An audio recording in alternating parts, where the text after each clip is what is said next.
नमस्कार जय हिंद। स्वागत है आपके अपने ITA प्रो लर्न चैनल पर। मैं निमी फिटर फर्स्ट ईयर का MCQ सॉल्व करा रहा हूं, जो आपके ITA एग्ज़ाम तथा ITA बेस पर किसी भी गवर्नमेंट की तैयारी कर रहे हैं, जैसे कि DRDO, NPCIL, बार्क, इसरो, इन सभी में यहाँ से डायरेक्टली क्वेश्चन पूछा जाता है। इसके पहले मैंने 3 वीडियो को अपने चैनल पर अपलोड कर दिया है और उसका मैंने प्लेलिस्ट भी बना दिया है। आप उसको क्रम बाई क्रम देख सकते हैं और ये पार्ट नंबर 4 है, जो कि मैं अभी सॉल्व कराऊंगा। मैं 25-25 के सेट में सॉल्व करा रहा हूं, जिससे कि वीडियो देखने में आपको आसानी हो जाए। तो चलते हैं, स्टार्ट करते हैं आज का क्वेश्चन नंबर पहला। क्वेश्चन नंबर पहला, उस कैलिपर का नाम बताएं जिसकी एक टांग एडजस्टेबल डिवाइड पॉइंट और दूसरा टांग मुड़ा होता है। तो जो कैलिपर होता है, यहाँ पे कैलिपर के बारे में पूछा गया है। तो यहाँ पे जैसे कैलिपर होता है तो एक कैलिपर स्ट्रेट बोला गया है और दूसरे कैलिपर का टांग मुड़ा हुआ बोला गया है। मान लीजिए ये कैलिपर है, तो इस जो कैलिपर का नाम होगा, देखते हैं option number jenny caliper, option B inside caliper, option C outside caliper, option D है स्प्रिंग जॉइंट कैलिपर। तो इसका जो राइट आंसर होगा, इसका हो जाएगा यहाँ पर जेनी कैलिपर। और जेनी कैलिपर को हम हार्मोफ्रोडाइट कैलिपर और लेग कैलिपर भी बोलते हैं, क्योंकि इसकी जो लेग रहती है अलग अलग होती है। इसके बाद अगला क्वेश्चन देखते हैं। अगला क्वेश्चन क्या है, सतह गेज में एक्स के रूप में चिन्हित भाग का नाम बताइए। यहाँ पे सरफेस गेज दिखाया गया है। सरफेस गेज में नाम बताना है कि एक्स वाले भाग का क्या नाम है। तो ऑप्शन ए है नट, ऑप्शन बी है snug, option C spindle, option D scriber. तो यहाँ पे थोड़ा समझ लेते हैं पार्ट यहाँ पे क्या क्या क्या है सरफेस गेज पर। तो ये वाला जो भाग है ये लगा हुआ है, इसको स्क्राइबर बोलते हैं। ये इसका स्पिंडल हो गया, ये बेस हो गया, नीचे जो दिख रहा है ये बेस हो गया। और ये वाला जो भाग है, ये वाला जो भाग है ये स्नग बोला जाता है। स्नग ही स्क्राइबर को पकड़ के रखता है, स्नग बोलते हैं। इसके बाद अगले क्वेश्चन पे चलते हैं। अगला क्वेश्चन क्या है,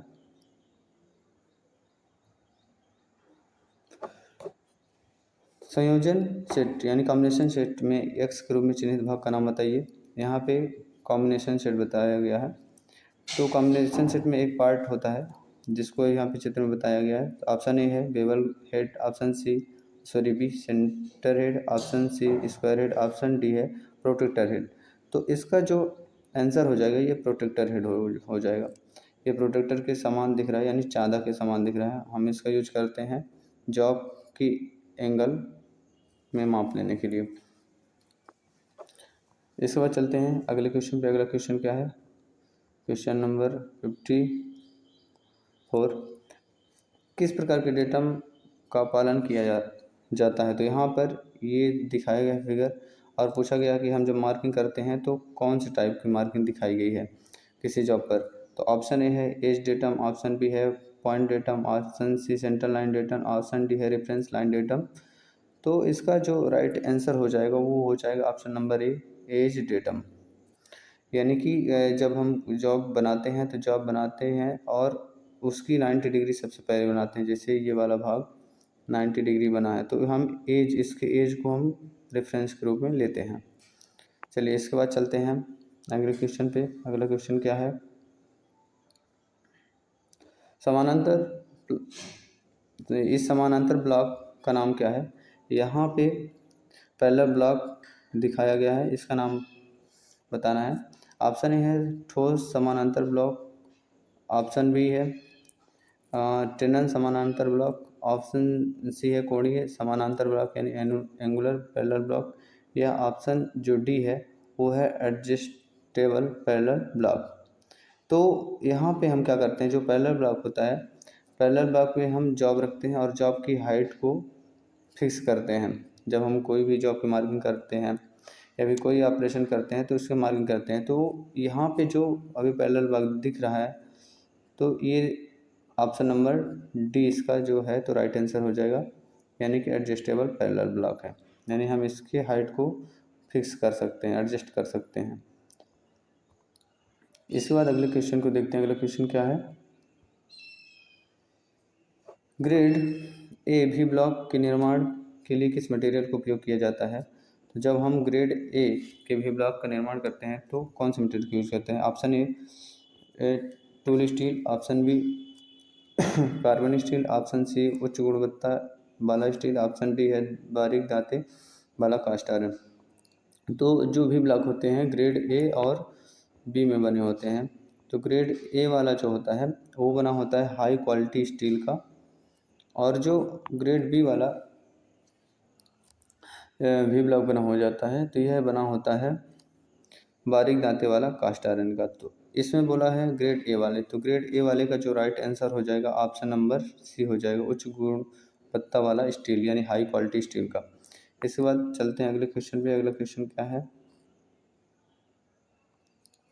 कुंजी मार्ग के कोनों पर पदार्थों को हटाने के लिए किस छेनी का उपयोग किया जाता है? मान लीजिए कुंजी मार्ग, जैसे हम कीवे बनाते हैं, कीवे मान लीजिए मैं यहाँ पे थोड़ा सा कीवे बना रहा हूँ, ये कीवे आपका बनता है, ये कीवे आपका बनता है, जैसे मान लीजिए ये कीवे बन गया, यहाँ पे ये कीवे बन गया। अब यहाँ से आपको मटेरियल को हटाना है, तो आप कौन से चीज़ल का यूज करेंगे? तो ऑप्शन ए है flat chisel, option B diamond point chisel, option C cross cut chisel, option D है हाफ राउंड चीज़ल। तो इसका जो राइट आंसर हो जाएगा वो हो जाएगा डायमंड पॉइंट चीज़ल, क्योंकि जो डायमंड पॉइंट चीज़ल होती है इसका जो पॉइंट होता है वो भी के शेप में होता है, यानी इस तरह का होता है, सॉरी ऐसे भी के शेप में रहता है। तो हम क्या करते हैं, जब उसको हम कोने पे लगाते हैं तो जो कोनों खुदाई होती है वो अच्छी तरह से हो जाती है। इसके बाद चलते हैं अगले क्वेश्चन, देखते हैं अगला क्वेश्चन क्या है। किस फाइल में एक दिशा में दांते कटे होते हैं? ऑप्शन ए है single cut, option B curve cut, option C second cut, option D है डबल कट। तो इसका जो राइट आंसर हो जाएगा वो हो जाएगा सिंगल कट, यानी जो सिंगल कट फाइल होती है उसमें सिर्फ एक ही दिशा में दांते कटे होते हैं, ऐसे ऐसे ये इस तरह का, ये आपकी मान लीजिए फाइल है। तो ठीक है, इसके बाद चलते हैं अगला क्वेश्चन, देखते हैं अगला क्वेश्चन क्या है। लकड़ी और चमड़े की फाइलिंग के लिए किस फाइल का उपयोग किया जाता है? ऑप्शन ए है hand file, option B bastard file, option C rasp cut file, option D है सिंगल कट फाइल। तो लकड़ी और चमड़ा ये मुलायम धातु होती है, इसके लिए हम यहाँ पे रास्प कट जो फाइल होती है उसका यूज करते हैं। क्या होता है कि त्रिभुजाकार ये दांते कटे होते हैं, त्रिभुजाकार ऐसे इस तरह से। तो जब हम लकड़ी और चमड़े में फाइलिंग करते हैं तो रास्प कट फाइल का यूज करते हैं। इसके बाद देखते हैं अगला क्वेश्चन क्या है। क्यों फाइलों की कटिंग फेसेस को लंबाई के साइड से थोड़ा सा उत्तल बनाया जाता है?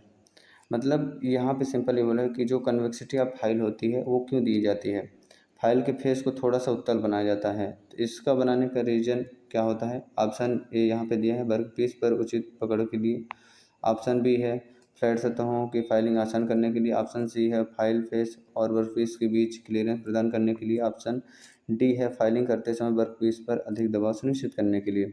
तो इसका जो राइट आंसर हो जाएगा वह हो जाएगा ऑप्शन नंबर बी, यानी कि फ्लैट सतहों की फाइलिंग आसान करने के लिए। तो ये क्या होता है, जैसे मान लीजिए हमारी ये फाइल होती है फाइल, तो फाइल में ऐसे इसकी जो फेस रहते हैं थोड़ा सा उत्तल बना दिया जाता है, इसे बोलते हैं कन्वेक्सिटी ऑफ फाइल। तो जो फाइल सतह बनता है वो किनारों पे ये फाइल नहीं काटती है, बीच में कट करती है जहाँ पे हम काटना चाहते हैं। और भी बहुत सारे जब हम इसको हार्डनिंग एंड टेम्परिंग करते हैं तो इसकी मोटाई ज़्यादा होने के कारण से यह टेढ़ा नहीं होती है। इस बाद अगला क्वेश्चन देखते हैं। अगला क्वेश्चन क्या है, ब्लेड की किस पिच का उपयोग कांच, पीतल और कास्ट आयरन काटने के लिए किया जाता है? तो यहाँ पे जो मेटल है, मेटल के हिसाब से हम ब्लेड का पिच का चयन करते हैं। तो देखते हैं ऑप्शन ए है 0.80 mm, बी है 1 mm और सी है 1.4 mm और ऑप्शन जो डी है ए इसका है 1.80 mm। यहाँ पे यदि छेनी का क्लियरेंस कोण बहुत अधिक है तो क्या हुआ? क्लियरेंस कोण अगर हम ज़्यादा कर देंगे तो इसका ऑप्शन ए है छेनी का फिसलना, ऑप्शन बी है सतह पर गड्ढा कर देगी, ऑप्शन सी है कटिंग एज टूट जाएगी। ऑप्शन डी है सतह से भारी धातु निकालना। तो इसका जो राइट आंसर हो जाएगा वह हो जाएगा ऑप्शन नंबर बी, सतह पर गड्ढा कर देगी। जैसे ये क्लीयरेंस कोड यहाँ पे होता है, तो क्लीयरेंस कोड हम फाइल को सीधा कर दें, क्लीयरेंस कोड बढ़ा दें, ये जॉब यहाँ पे जॉब रहता है तो रैक कोड ऑलरेडी घटेगा तो गड्ढा कर देगी। इसके बाद चलते हैं अगले क्वेश्चन पे। अगला क्वेश्चन क्या है, किस प्रकार के हथौड़े का उपयोग रिवेटिंग के उद्देश्य के लिए किया जाता है। ऑप्शन ए है स्लेज हैमर, ऑप्शन बी है बॉल पिन है, option C cross pin hammer, option D है स्ट्रेट पिन हैमर। तो इसका जो राइट आंसर हो जाएगा वो हो जाएगा बॉल पिन हैमर। यानी जो बॉल पिन हैमर होता है इसका एक जो पिन होता है, पिन बॉल के समान बनाया जाता है, दूसरा जो एंड होता है ना उसको हम समतल बनाते हैं यानी चपटा बनाते हैं। तो इसका यूज हम रिवेटिंग के लिए करते हैं। इसके बाद चलते हैं अगले क्वेश्चन पे। अगला क्वेश्चन क्या है, ड्रिलिंग ऑपरेशन में काटने की गति कटिंग स्पीड की इकाई क्या है। तो इसमें देखते हैं कटिंग स्पीड क्या होता है। तो यहाँ पे ऑप्शन है मीटर पर रेवोल्यूशन, पर रेवोल्यूशन और मीटर पर मिनट और पर मिनट। तो इसका जो राइट आंसर हो जाएगा वह हो जाएगा option number C, metre per minute. हम कटिंग स्पीड को मापते हैं। इसके बाद क्वेश्चन नंबर 65 है, ड्रिल में एक स्क्रू में चिन्हित भाग का नाम बताइए। यहाँ पे ड्रिल के पार्ट बताए गए हैं और ड्रिल के एक्स वाला भाग नाम बताना है कि क्या है। तो लिप, ऑप्शन बी है land, option C flank, option D है वेब। तो इसका जो राइट आंसर हो जाएगा वो हो जाएगा ऑप्शन नंबर ए, लिप। यह लिप होता है, यानी एक साइड में अगर कोई ड्रिल है तो ये वाला जो भाग होगा इसको हम लिप कहते हैं, लिप। इसके बाद चलते हैं अगले क्वेश्चन पे। अगला क्वेश्चन क्या है, ड्रिलिंग मशीन में एक्स के रूप में चिन्हित भाग का नाम बताइए। ये ड्रिलिंग मशीन है,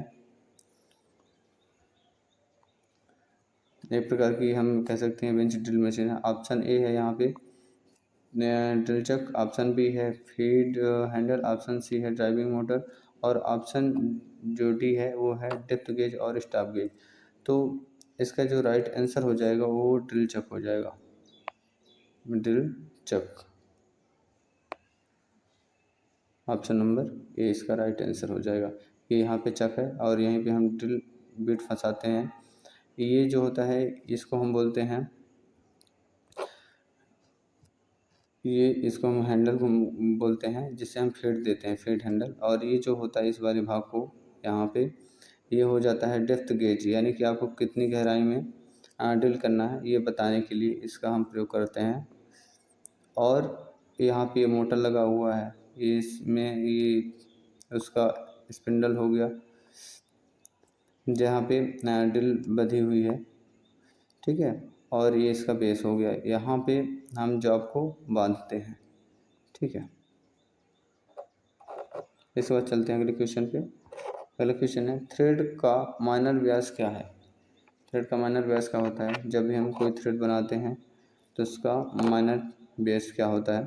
तो जैसे ये थ्रेड बनाया आपने तो थ्रेड में एक आउटर व्यास होता है, एक इसका ये जैसे हम बोले मेजर डायमीटर और एक माइनर यानी छोटा डायमीटर। तो उसके लिए यहाँ पे बताना है क्या होता है।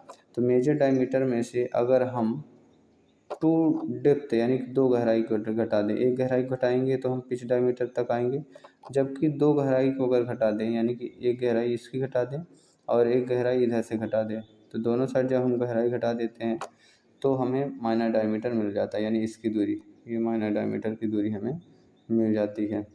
तो इसका जो राइट आंसर हो जाएगा वो ऑप्शन नंबर डी हो जाएगा, यानी कि माइनर डायमीटर बराबर मेजर डायमीटर में 2 डेप्थ को हम घटा देंगे। इस बार चलते हैं अगले क्वेश्चन पे। अगला क्वेश्चन क्या है, एक स्क्रू में चिन्हित भाग का नाम क्या है। यहाँ पे आउटसाइड माइक्रोमीटर दिखाया गया है। आउटसाइड माइक्रोमीटर में हमें नाम बताना है एक्स वाले भाग का। तो ऑप्शन ए है स्पिंडल छती, ऑप्शन बी है स्लीव, ऑप्शन सी है थिम्बल, ऑप्शन डी है स्पिंडल, डी या लॉक। तो इसका जो राइट आंसर हो जाएगा वो होगा थिम्बल। माइक्रोमीटर के पार्ट की बात करते हैं तो माइक्रोमीटर में जो पार्ट है वो है यहाँ पे, इसको रेचेट स्टाफ बोलते हैं। जब भी कोई जॉब के माप लेते हैं तो समान दबाव लाने के लिए। और ये इसको थिम्बल बोलते हैं। थिम्बल इसलिए बोलते हैं क्योंकि हम इसको अंगूठे की मदद से इसको घुमाते हैं। फिर ये आपका यहाँ पे ये लॉक नट है, ये वाले भाग को लॉक नट बोल दिए। और ये फ्रेम हो गया आपका, इसको फ्रेम बोलते हैं। यहाँ पे एक स्पिंडल होता है और इधर साइड एनविल होता है, यही दोनों के बीच में जॉब को फंसाया जाता है, जैसे यहाँ पे ये जॉब फंसता है। तो ये है माइक्रोमीटर के पार्ट।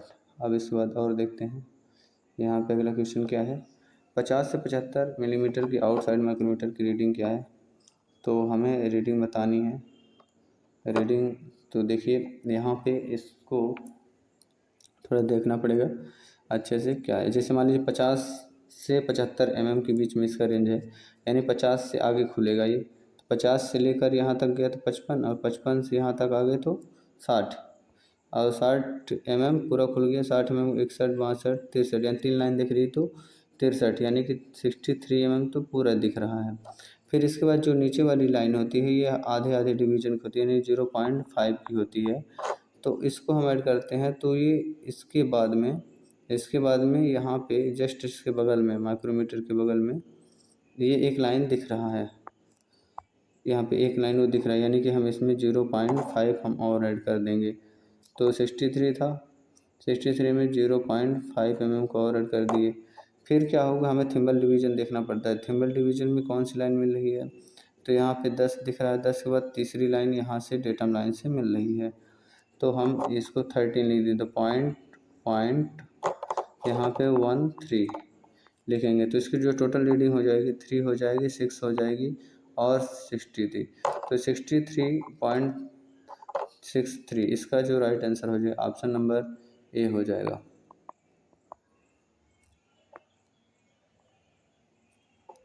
इसके बाद चलते हैं अगले क्वेश्चन पे।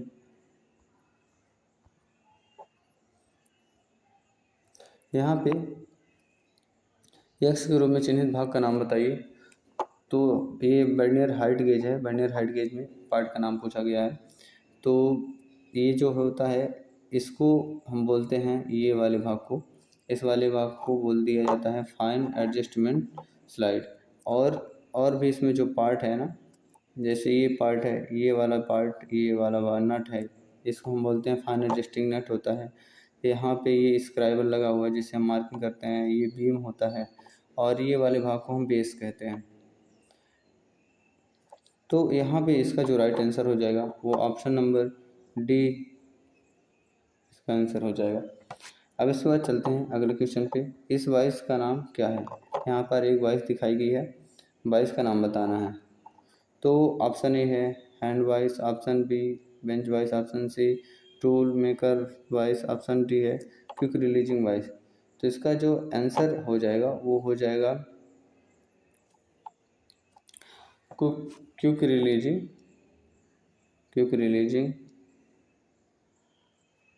वाइस। यानी कि अगर आपको 22 में ये रिंग दिख जाए तो ये क्विक रिलीजिंग वाइस होती है। इसमें क्या होता है कि हम किसी जगह को बांधते हैं, और जब हमें क्या करना होता है, बांधना होता है, तो हम इसको पकड़ के घुमाते हैं और ये क्या होता है कि तुरंत खुल जाती है। ठीक है, इसके बाद चलते हैं अगले क्वेश्चन पे। एक्स के रूप में चिन्हित भाग का नाम क्या है। ये एक्स के रूप में चिन्हित भाग का नाम, तो यहाँ पे देखते हैं क्या क्या है। अच्छा, ये फाइल दिखाई गई है आपको, तो फाइल के पार्ट में ये देखते हैं क्या है। Option A tip, option B heel, option C tang, option D safe edge. तो यहाँ पे ये वाला जो भाग है ये सेफ एज है, किनारा है, यानी एज है। और फाइल के जो भाग होते हैं इनके बारे में थोड़ा बात करते हैं। तो ये हैंडल हो गया आपका, हैंडल बोलते हैं हैंडल। और ये आपका फेस होता है, यानी ये वाला भाग जहाँ पे दांतें कटे इसको फेस बोलते हैं। फेस या आप साइड भी बोल सकते हैं, फेस या साइड। ये एज होता है, एक एज। तो यहाँ पे एज जो है ये किनारा है। ये खाली वाला भाग हील बोला जाता है, हील। और ये जो हल्का सा यहाँ पे रेडियस वाला भाग है इसको हम शोल्डर बोलते हैं, शोल्डर, कंधा। और जो फाइल के अंदर यानी कि लाइन, इस लाइन के अंदर भी है, इस लाइन की उस साइड है, ये इस वाले भाग को टोटल हम क्या बोल देते हैं, टैंग। ये फाइल का टिप होता है। तो इस तरह फाइल के ये पार्ट होते हैं और आपके एग्ज़ाम में यहाँ से क्वेश्चन आ ही जाता है। इसके बाद चलते हैं अगला क्वेश्चन, इस ऑपरेशन का नाम क्या है, यहाँ पे बताना है। तो ऑप्शन ए है marking line at 90 degree, 90 degree पर अंकन रेखा। ऑप्शन में चेकिंग फ्लैटनेस चेक करना, या फिर ऑप्शन सी है चेकिंग स्क्वायरनेस की जांच करना, या फिर ऑप्शन डी है सही कोण पर जॉब को सेट करना। तो इसका जो राइट आंसर हो जाएगा वो हो जाएगा ऑप्शन नंबर बी, यानी कि हम फ्लैटनेस चेक कर रहे हैं।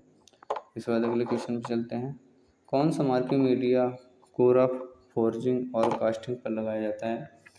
तो यहाँ पे देखते हैं, ऑप्शन ए है वाइट वाश, ऑप्शन बी है प्रेशर ब्लू, ऑप्शन सी है कॉपर सल्फेट लिक्विड, और ऑप्शन डी है सेल्यूलर लिक्विड। तो जितने भी प्रेशर ब्लू होते हैं इनके अलग अलग यूज होते हैं। जैसे वाइट वाश होता है तो रफ सरफेस पर, यानी जो कास्टिंग या फोर्जिंग की हुई सतह होती है, हम वहाँ पे वाइट वाश का यूज करते हैं। जैसे चाक हो गया, चाक के साथ में आप मिथाइल स्पिरिट मिला लीजिए, फिर भी वो आपका मार्किंग मीडियम बन जाता है।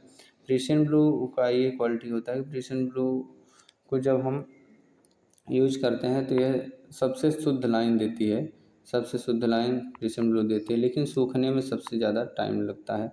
कॉपर सल्फेट लिक्विड है तो यह भी शुद्ध लाइन देती है, लेकिन इसका प्रॉपर्टी क्या है, जो कि पेपर में पूछा जाता है कि ये जहरीला होता है। तो कौन सा मार्किंग मीडिया जहरीला होता है, तो यह कॉपर सल्फेट लिक्विड होता है। इसके बाद ऑप्शन नंबर जो डी है ये सेल्यूलर लिक्विड होता है, यानी सेल्यूलर जो लिक्विड है ये व्यापारिक रूप से बाज़ार में मिलता है, हर एक कलर में मिलता है, और इसके माध्यम से भी अच्छी सतह प्राप्त होती है, यानी कि अच्छी मार्किंग लाइन हम प्राप्त कर सकते हैं, लेकिन ये महंगा होने के कारण इसका कम यूज किया जाता है। इसके बाद तो इसका जो राइट आंसर हो जाएगा, इसका राइट आंसर हो जाएगा white wash. White wash is the right answer. दोबारा तेज किया हुआ डिवाइडर बिंदु को फिनिश करने के लिए किसका उपयोग किया जाता है। तो ऑप्शन ए है यहाँ पे file, option B grinder, option C scraper, option D oil stone. तो जब आप डिवाइडर का यूज करें, मान लीजिए कि डिवाइडर का पॉइंट घिस गया है, डिवाइडर का पॉइंट घिस गए हैं, तो इनको आपको बनाने के लिए आपको आइल स्टोन का यूज करना पड़ेगा। आइल स्टोन क्या होता है, जैसे ये एक प्रकार पत्थर है, और जब हम इस पे क्या करते हैं किसी भी नुकीली जॉब को बनाते हैं तो इसका यूज करते हैं। अगर ग्राइंडर वगैरह से करेंगे तो ग्राइंडर से उसके पॉइंट उड़ जाएंगे, फाइल से हम नहीं कर पाएंगे, ठीक है, स्क्रैपर से तो कर ही नहीं पाएंगे, बना ही नहीं पाएंगे, तो ऑयल स्टोन को यूज किया जाता है। ऑप्शन नंबर डी इसका राइट आंसर हो जाएगा। यह वीडियो आपको कैसी लगी कमेंट में ज़रूर बताएं, तथा दोस्तों के साथ में शेयर करें एवं हमारे चैनल को सब्सक्राइब करें। धन्यवाद।